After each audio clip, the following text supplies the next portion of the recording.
Alright guys, when I made the bracers, I used what was called a swivel knife and cut on the outside where I was going to go up to my tooling. I didn't like the way that looked.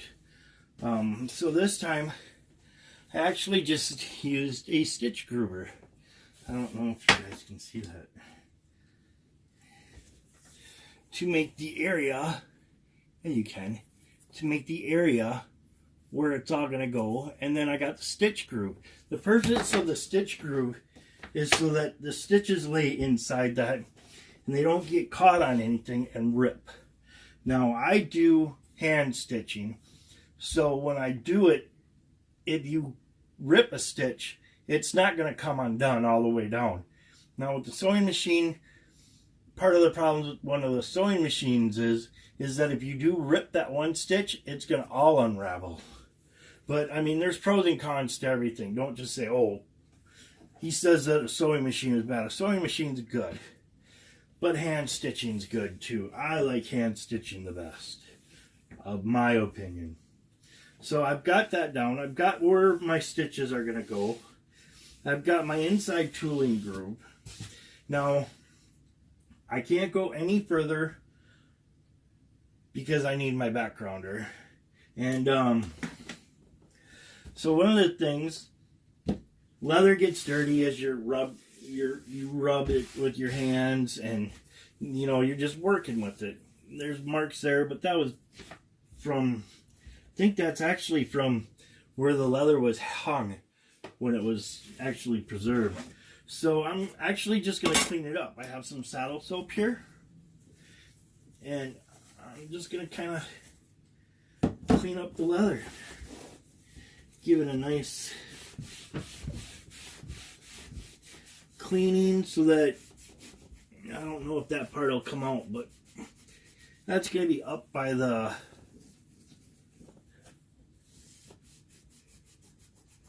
actually, yeah, the saddle soap's getting that out for the most part. That's going to be up by the buckle anyway, so that's going to kind of get tucked under. So I just want to give it a good clean. Plus, this is also helps condition the leather somewhat too, this saddle soap. This is a pretty good product. I like it. It's good for cleaning leather. People swear by it online.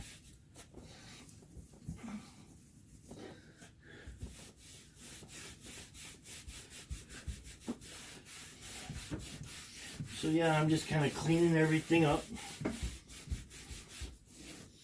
This actually is coming around pretty nice.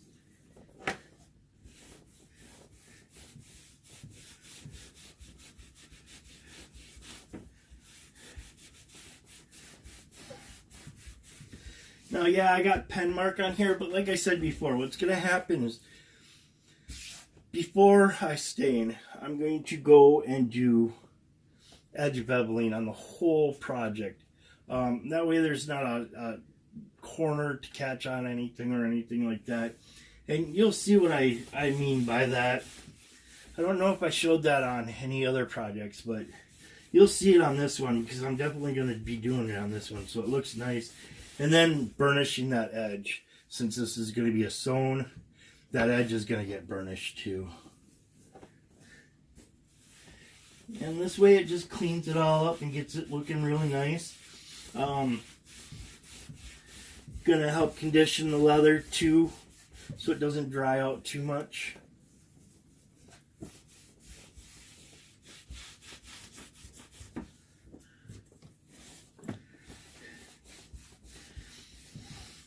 And the main thing now is just waiting on being able to tool. I want to do all my tooling in one shot. And that's because to do the tooling, you have to get the leather wet. You have to do what's called casing the leather. I don't know why they call it casing. I'll look it up someday. But you have to do what's called casing the leather so it takes that shape. And the impression is left really nice on there. So basically, I am done all the way up to tooling right now. And this is cleaned up for the most part. There's still a little bit of, but it puts a condition on it too. Gets the leather conditioned. I'm sure it's thirsty. It sits on the bench. Right now it's the end of March. April 1st is coming up in a few days, so that kind of tells you the weather is kind of dry. All moisture is getting soaked up into the air. So there we go. That's what his rifle sling looks like. And then, you know, I could thicken this up and make this into a guitar strap or anything like that. So it kind of gives me practice for a lot of different things. And this is my first rifle sling, so that's awesome too. And it's a good thing that it's going to a buddy too. So they will like it. So I'll show you that. I'll come back when I get my backgrounder, and that's a big part. I don't have a backgrounder yet. So I think, like I said, that's a big part of what this is going to do and help take shape. And that way, when I get it wet and I case the leather and I do the tooling, I only have to get it wet once, and then I'll do all of the tooling and get that all done in one shot, which that's going to take a long time, especially since I'm going to do that basket weave. That is, I mean, you're hitting every inch of this with this part, basically. So that's going to take a long time. So instead of getting the leather wet twice and having a good chance, because when you get the leather wet and you tool it, it's going to stiffen up. And if I do that a second time, it's going to get really stiff on me. The holster that I really, really, really liked that I made, it was the third holster I ever made that a guy that I know got it. I cased it twice because when they came over the first time, they thought they had their gun with them, and they forgot it. And I had already cased it and let it start getting the drying part. And then like a week later, I got the gun, and then I cased my leather and did it. And that leather got really, really stiff. So it held on to the gun a lot, but I got it to the point where they tell you for retention, let it so it's kind of a little bit stiff to pull that gun out from unholstering it, because some people like it that stiff. And some people like it a lot looser. So if he wants to make it looser, he will. But because of the double case like that, that leather really stiffened up. That formed a solid case. So I'm not going to knock the holster. It's the best holster I ever made. The thing was awesome. I wish I had made it for myself. But, you know, I'm glad that that went to a customer than me, because that means someone got a really, really good product. So this is the first sling.